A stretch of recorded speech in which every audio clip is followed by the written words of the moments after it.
وہی کشش اس میں بھی پیدا ہو رہی ہے. جتنا جتنا جشن کرتی جا رہی ہے اتنی ہی باکمال ہوتی جا رہی ہے. اسی لیے ان کی محفل میں بیٹھ کر جب بیزر آئے تو بوزر ہو گئے. جب فارس سے فارسی آئے بیٹھ کر اٹھے محمدی ہو کر اٹھ گئے. درود پڑھیے محمد و آل محمد پر.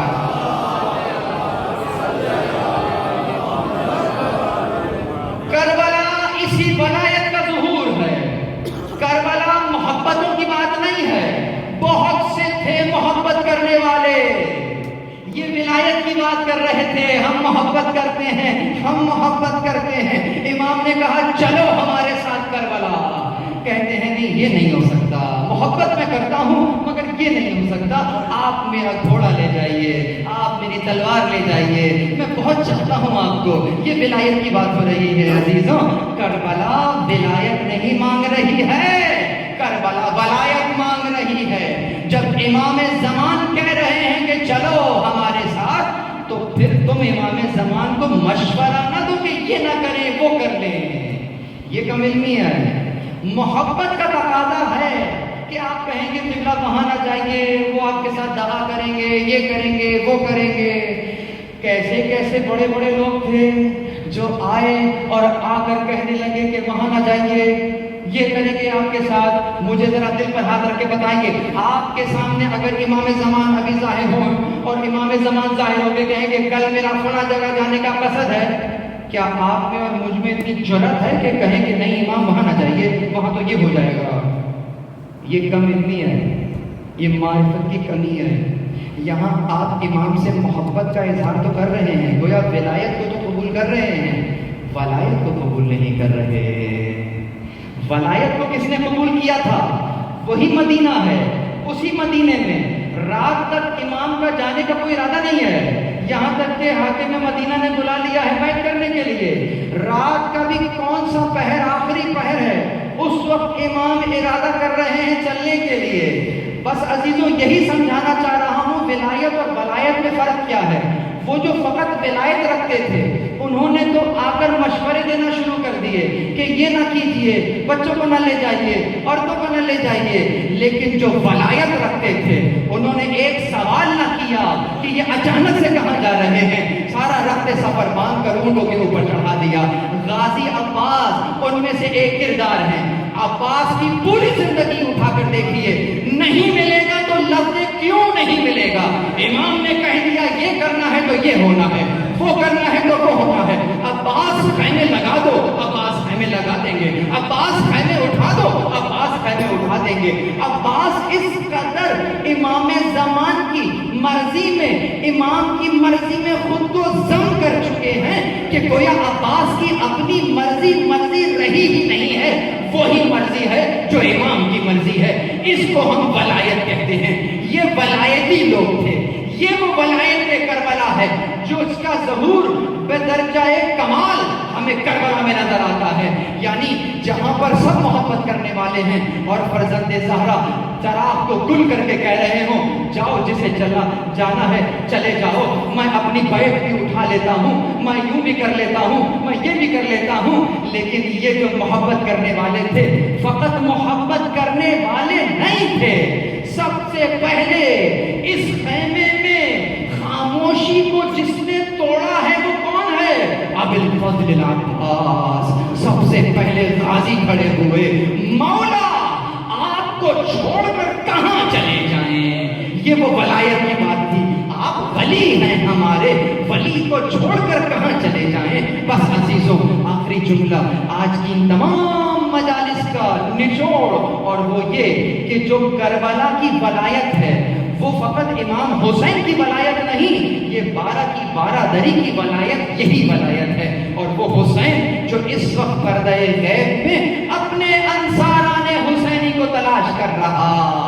آؤ آج کی مجلس میں اس امام حسین کو جو کہ ابھی پردہ غیب میں ہیں, ہم اپنے دور کے امام حسین کو آج کوئی حبیب بن کر ان کی ولایت کو ایکسپٹ کرے, آج کوئی زہیر بن قین بن کر ان کی ولایت کو اختیار کرے, آج کوئی حبیب ابن مظاہر بن کر ان کی ولایت کو اس انداز سے اور ولایت کو اختیار کرے، یقین جانیے کہ جب اس امام حسین کو، ان امام حسین کو کہ جو پردہ غیب میں حل من ناصر کہہ رہے ہیں، جب انہیں ان کے انصاران حسینی 1444 ہجری مل جائیں گے، عجب نہیں اگلے ہی لمحے ظہور ہو جائیں گے۔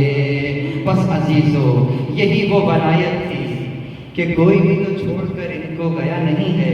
شام کا بازار ہے اور اس بازار میں جب بیویوں کو بے انداز سے ہاتھوں میں رسیاں باندھی ہوئی ہیں، بس گردن ہاتھ بندھے ہوئے ہیں اور اونٹوں پر بٹھایا ہوا تھا، جب لے کر جا رہے تھے نا، وہاں پر بھی ایک شامی آیا تھا غریب میں، رو رہا ہے، کہا آپ نے کہا دور ہو جا ہماری سواری سے، کہتا ہے میں محبت کرتا ہوں آپ سے، میں آپ لوگوں سے محبت ہے، میرا دل جو ہے مائل ہو رہا ہے آپ کی طرف۔ آپ نے کہا جھوٹ بولتا ہے تو، اگر تو محبت واقعی ہم سے کرتا ہوتا تو یا تو تیرا سر نوکے سینہ پر ہوتا یا تو اسیروں میں شامل ہوتا۔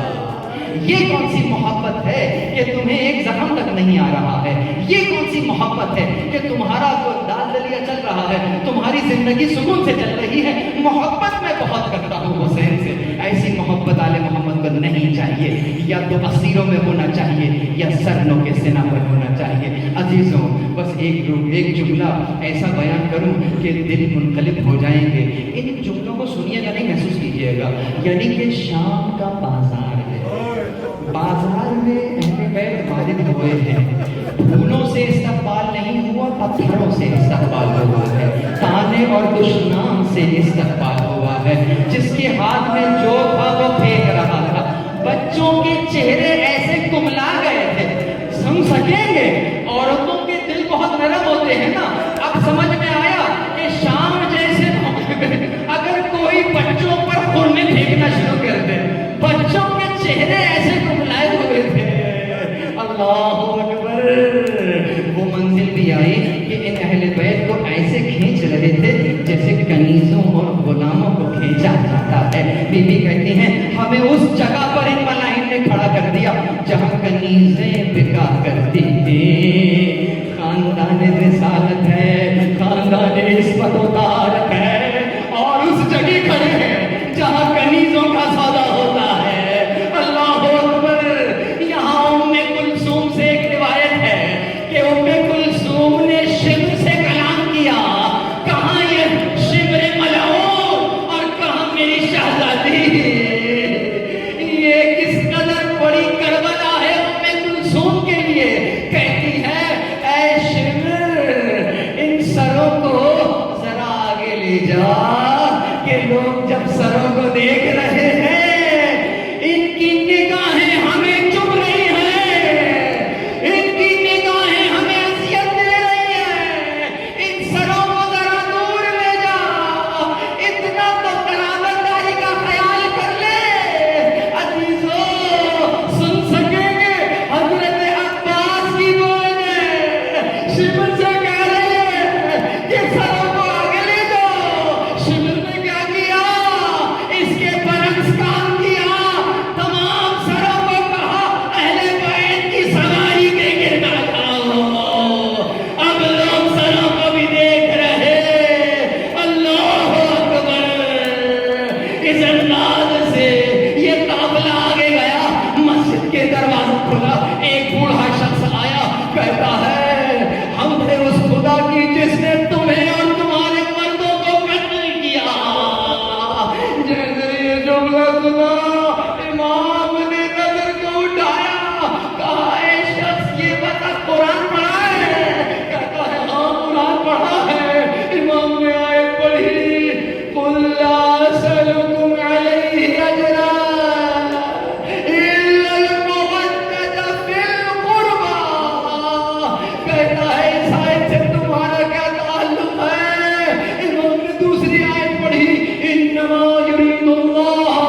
کہنے لگا قسم کھاؤ کہ تم ہی اہل بیت ہو.